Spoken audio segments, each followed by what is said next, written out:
আমিন স্বয়ং সেটির বিচার করতে শুরু করে দেন। আর ঠিক তখনই নেমে আসে আল্লাহর মহান আযাব। যেখানে যেখানে অবিচার হয়ে থাকে সেখানে সেখানে আল্লাহ রাব্বুল আলামিন মানুষজনদেরকে এটি জানিয়ে দেয় যে সবচেয়ে বড় বিচারকারী, সবচেয়ে বড় হাকিম, সবচেয়ে বড় সৃষ্টিকর্তা শুধুমাত্র আমি।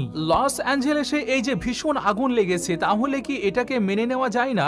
এটি একটি সতর্ক বার্তা। তো এবার প্রশ্ন এটি উঠে আসে যে এই আগুন কেন আর কিভাবে লেগেছে, আর এই আগুনের ফিলিস্তিনের গাজার সঙ্গে কি সম্পর্ক আছে? তো এর উত্তর আমরা প্রথমেও জেনেছিলাম, কিন্তু আরো একবার ভালো করে বিস্তারিতভাবে বুঝে নিন। আমেরিকা দেশটিকে মোটামুটি 50টি রাজ্যতে বিভক্ত করা হয়েছে, আর এই 50টি রাজ্যের মধ্যে একটি রাজ্য হলো ক্যালিফোর্নিয়া, যেটি সমুদ্রের কিনারাতে অবস্থানরত। এবার যখন আপনারা এই ক্যালিফোর্নিয়াকে পৃথিবীর নকশাতে খোঁজ করবেন, তাহলে তখন আপনি দেখে বুঝে যাবেন আমেরিকা পৃথিবীর একেবারে শেষের দিকে উপস্থিত আছে, আর এরই মধ্যে যে ক্যালিফোর্নিয়া আছে সেটিও আবার পশ্চিম দিকে সবার শেষে আছে। যেই কারণে ক্যালিফোর্নিয়ার পাশে সমুদ্র পড়ে যায়, আর যেখানে শুধু পানি আর পানি নজরে আসে।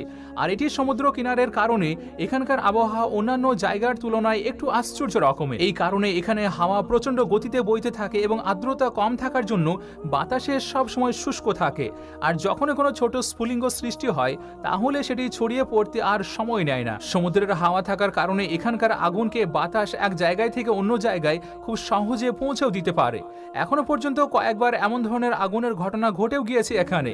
2020 সালেও এক বড় ধরনের আগুন লেগেছিল, আর যে আগুনের কারণে বড় ধরনের ক্ষয়ক্ষতিও হয়।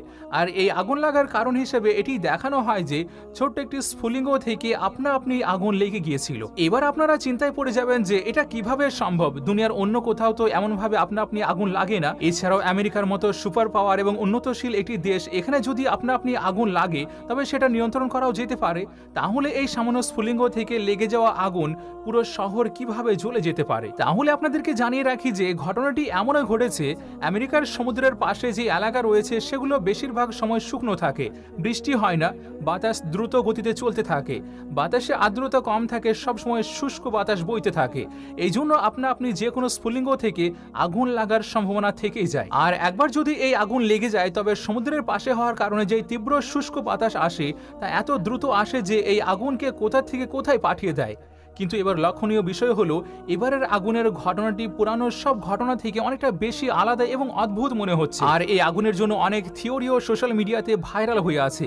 মানুষের দাবি করছেন যে হয়তোবা এবারের অগ্নিকাণ্ড কোনো ষড়যন্ত্রের কারণে হয়েছে। আবার যদি ধরেও নেওয়া হয় এই আগুন স্বাভাবিকভাবে লেগেছে, তবে যেইভাবে আগুন লেগেছে তা আসলে অবাক করার মতো। কারণ এই আগুনের ফলে যেসব এলাকা ক্ষতিগ্রস্ত হয়েছে বা এখনো হচ্ছে, তা লস অ্যাঞ্জেলেসের আলাদা আলাদা 4টি এলাকায়, আর যেই এলাকাগুলো একে অপরের থেকে অনেকটা দূরে দূরে অবস্থান করে আছে। যাই হোক, এই পুরো বিষয়টা তো তখনই পরিষ্কার হয়ে যাবে যখন ভালোভাবে তদন্ত করা সম্পন্ন হবে, আর তখনই তদন্ত করা সম্ভব হবে যখন আগুন নিয়ন্ত্রণে আসবে। এর সাথে সাথে আরও একটা আশ্চর্য বিষয় আপনাদের জানিয়ে দিই যে বিখ্যাত হলিউড অঞ্চল রয়েছে, যার বিভিন্ন চিত্র আমরা ইন্টারনেটে প্রায় দেখে থাকি, আর যেখানে পৃথিবীর মানুষেরা ঘুরতে যান, ভ্রমণ করতে যান, সেই এলাকাও এই ভয়ঙ্কর আগুনের কবলে পড়ে গিয়েছে। আর এই জন্য সহস্র সেলিব্রিটিদের ঘর অলরেডি আগুনে পুড়ে ছাই হয়ে গিয়েছে, অথবা সেই সেলিব্রিটিরা নিজের জীবন বাঁচানোর জন্য কোনোভাবে এই অঞ্চল থেকে পালিয়ে বেঁচেছে। আর এটি কারণ যে সোশ্যাল মিডিয়াতে লস অ্যাঞ্জেলেস এবং ফিলিস্তিন, বিশেষ করে গাজা, দুটো বিষয়ে ট্রেন্ড করছে। কিছু হলিউড অভিনেতার স্ক্রিনশটও ভাইরাল করা হচ্ছে, কারণ তারা কিছু মাস পূর্বে গাজার বিরুদ্ধে গিয়ে ইসরায়েলি কর্মকাণ্ডকে সম্পূর্ণ সাপোর্ট দিচ্ছিল।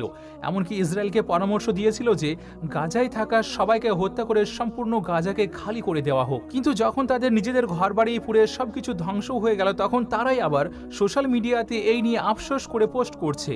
আর এই কারণে সোশ্যাল মিডিয়াতে এই দুটো ঘটনাকে জুড়ে দেওয়া হচ্ছে। এরই সঙ্গে সঙ্গে একটি ভিডিও ভীষণ ভাইরাল হয়েছে, যেখানে দেখা যাচ্ছে কিছু মুসলমান যারা লস অ্যাঞ্জেলেসে বসবাস করেন, তারা সেখানে আগুনকে থামানোর জন্য আপন আপন